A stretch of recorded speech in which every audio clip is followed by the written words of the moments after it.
everything you need to know about products and services that can improve your life. This is Experts on Call on CL 650. And welcome back to StrataLife here in British Columbia. I'm Tony Giaventu, your host of the show, and we have Paul Mendez from Les Brants Mendez, and Paul is a lawyer who deals with contract law for a lot of strata corporations, in fact. Yes, that's right. I become involved in these projects in two stages. Oftentimes it's at the beginning, where they're getting into the contracts for the renovations. But many of the times when I'm involved, it's after the project is finished. And things have gone badly. And things have gone badly. Yeah. And in fact, I'm going to say that that's mostly where we get involved, Yeah. because many people, many stratas, councils out there look at legal and perhaps other professional advice on these projects as being a luxury or a cost that should be trimmed. Mm-hmm. And I think depending on your strata and depending on the size of the project, you want to think long and hard about cutting out some of that pre-planning, especially on the engineering and legal side. We always say to people, you can pay me now or pay me later. And the advantage of paying me now to look over your contract and look over your tender documents is that you will pay way less than if you're paying me later to untangle some terrible mess. Right.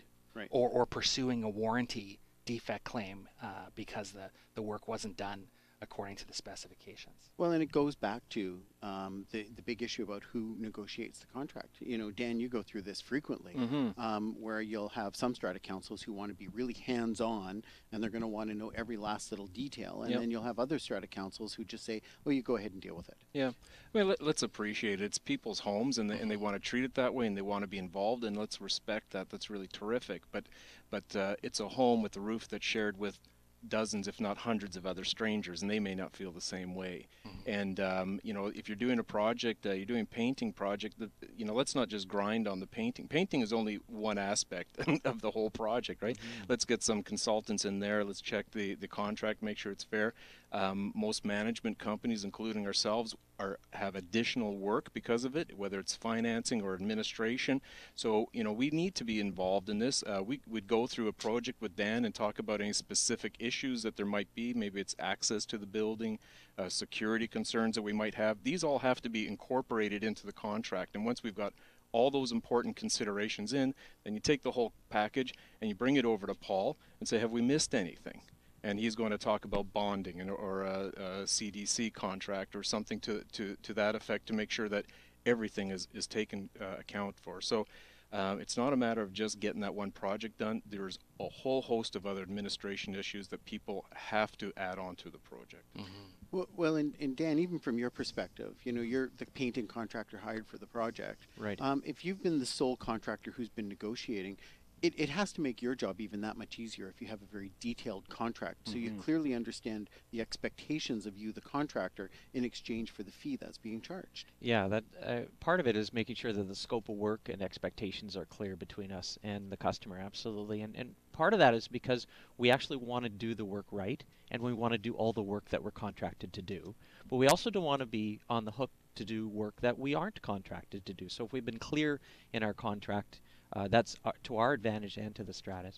And we often get into a situation where you know, the expectations shift between either different members in the maintenance committee that's there or on the strata, or maybe even the property manager has different understanding from the strata than we've understood. At the end of the day, it all needs to make its way onto a sheet of paper. It needs to be able to be signed off by both parties saying, yeah, we're clear, we understand this, this is a mutual agreement on what we're planning to do, and then go ahead and do it. One of the main reasons I love to do that well is that gives a satisfied customer at the end of the day. Like, I'm looking really to wow them at the end of the day that we've done good work, but we've done all the work they wanted to do and they're pleased with it, and there's no extras. So that $120,000 contract that sounded like a lot finishes at $120,000 and doesn't have to have other things added in order to finish it well. That's where I want to end up. And you know, you triggered a thought. We got together once for a project, and you weren't involved in it, but you're helping us with some warranty stuff. And just Dan was gracious enough to come over and help us, you know, work through this thing. but just being the profession in that industry, he came up with the idea that we should have this contractor do not just a test patch, but like an entire wall on a of this townhouse. Before we launched on, it was probably like a $500,000 paint job, and now because we have that sample, the whole council said yes. If you can do the rest of the site just like that, we're happy. That's right. Well, we're 3 weeks or 3 months into the project, and we've had to go back to that wall several times to show them that what they've been delivering isn't quite what the sample was. So just a practical advice like that can make a difference, right? So when you go back to who negotiates the contract, Paul, this is where it kind of gets dodgy, though, because we have a group of 7 individuals on a strata council who've been suddenly approved a resolution to spend maybe $1 million or more, maybe only $50,000, but still they have an obligation to act in the best interests of the strata corporation and the owners, not their interests. And we're dealing with a constant changing sea of people who are at control. That's one of the one of the problems. We all have projects that we've been involved in that have gone on for 1 to 3 years. And you have 3 different strata councils. How does the previous or the next council know what the scope and terms of the contract are if there isn't a detailed contract? And that can be a problem because you do have councils change, and they can change during the course of a project. I know that when I'm asked to look at a contract, my preference always is to work from one of the standard forms. The Canadian Construction Documents Committee, CCDC, they produce a set of standard forms. There's others, the Canadian Construction Association, I think CCA. There are a variety of standard forms which are used. I don't necessarily say only use those standard forms. Some contractors have had a long history using their own standard forms for different jobs, and some industry associations have contracts. I prefer that than to have what I often see and is sometimes surprising, which is a contract that looks like it's a cut and paste job from various other contracts. Many people look at contracts and think, oh, it's all gobbledygook and legal mumbo jumbo.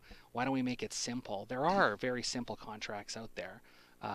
You got to be careful with contracts because the devil is in the details on those things. And if you're using standard forms, we've negotiated on the price. We know what the scope of work is going to be. Your consultant is going to put some specifications together. I'm not really involved in negotiating the deal. I'm negotiating I'm involved in the finalizing of the paperwork.